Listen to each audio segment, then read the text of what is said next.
Yesenia Schote and Dustin Reibold both have autism that looks very different for both of them. For Dustin, his parents noticed he was different when he started school. Was not really much getting along with people or my fellow classmates or my teachers.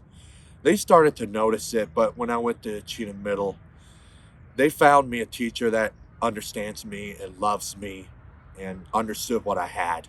And then she found a way for me to express it in Special Olympics. And I did Special Olympics from 1999 to 2017. I started getting along with people who had the exact same thing, and I could feel like I belonged in Special Olympics. Similarly, Yesenia was diagnosed with ADHD and Asperger's when they were younger. I was diagnosed with Asperger's at a very young age. I think it was in like second grade. I spent a lot of time in school going through special education programs. I was in a program called PASS at one point, which was for like intellectually gifted children, but didn't really address any of the social behavioral needs I had.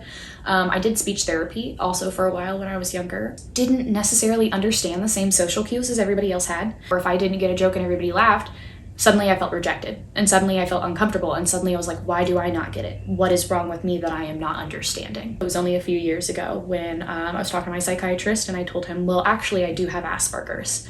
And he informed me that Asperger's is, in his medical field, a reclassification, and he does believe that it is autism, in fact.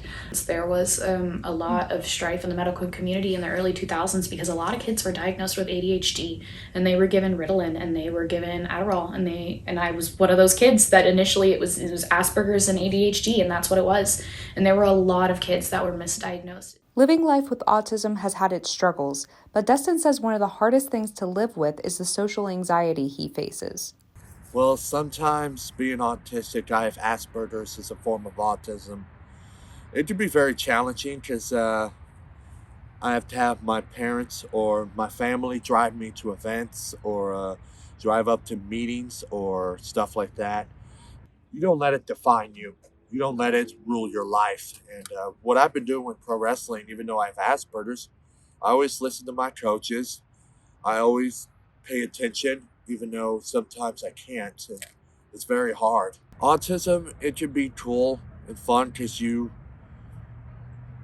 but it's tough to socialize with people if you have autism because you have people looking at you like very differently.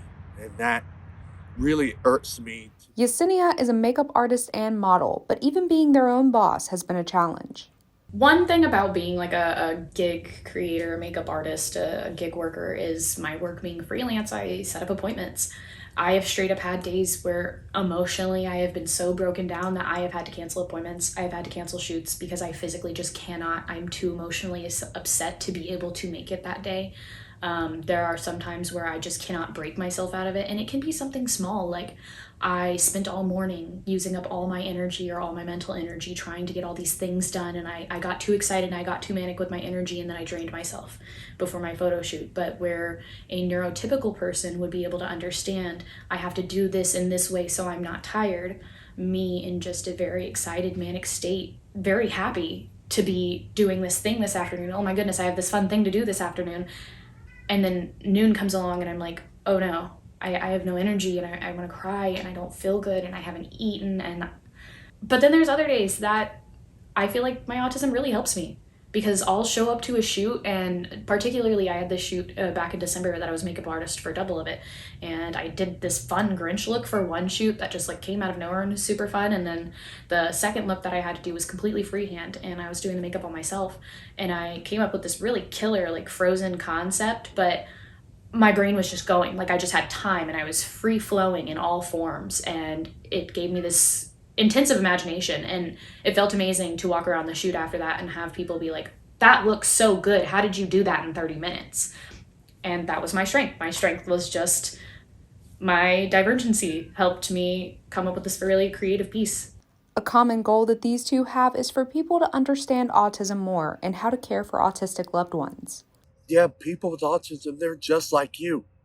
They're just different, okay? They have mental and physical disabilities, and it makes it tough for them to get along with people because the awkwardness and the shyness of autism. While autism is a spectrum, a lot of people, when they hear Asperger's, automatically assume that you're on a low end of that spectrum or there's a high end of that spectrum, when that's truthfully not the case. It's not a 1 to 10, with 1 being fairly normal with social anxiety and 10 being physically disabled as well as verbally disabled. It is more like a pie chart where there are all these different symptoms that come from Asperger's, and you may have, low verbal symptoms, but you may have incredibly high imaginatory symptoms. Your child may be autistic, but here's the thing: the joy and the fun you will have with people with autism and Asperger's. It's not too late to learn and to understand.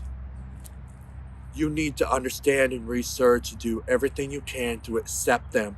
And if they want to achieve their dream, don't stop them from achieving their dreams. Cheer them on.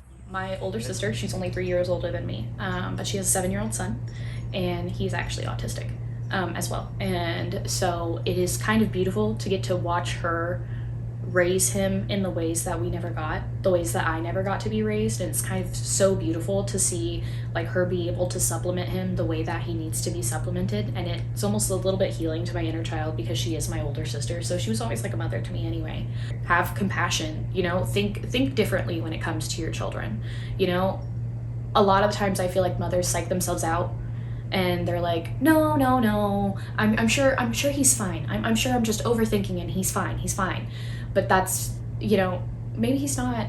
Trust yourself. And it's okay to raise your children as special children. Like nowadays I feel like everyone's so like, not everyone can be special, but yeah, we can. Every single person in this world that exists on this planet is a special, unique individual, and every single person needs to be raised that way. You don't have to hold all your children to the same standards. Raise your kids like adults. Raise them to be the adults you want them to be. I may have a kid that's excelling fantastic in school, doing all these great things that maybe I might need to focus more attention, or what maybe people feel, on my other child who's not doing so great in school, but maybe they're not doing so great in school and they need that support in this way, but maybe that other child also needs support in a different way. Maybe they need more time with you or more extracurriculars. Maybe they're diving into academics because they feel lonely. With Clarksville Now, I'm Angela Peterson.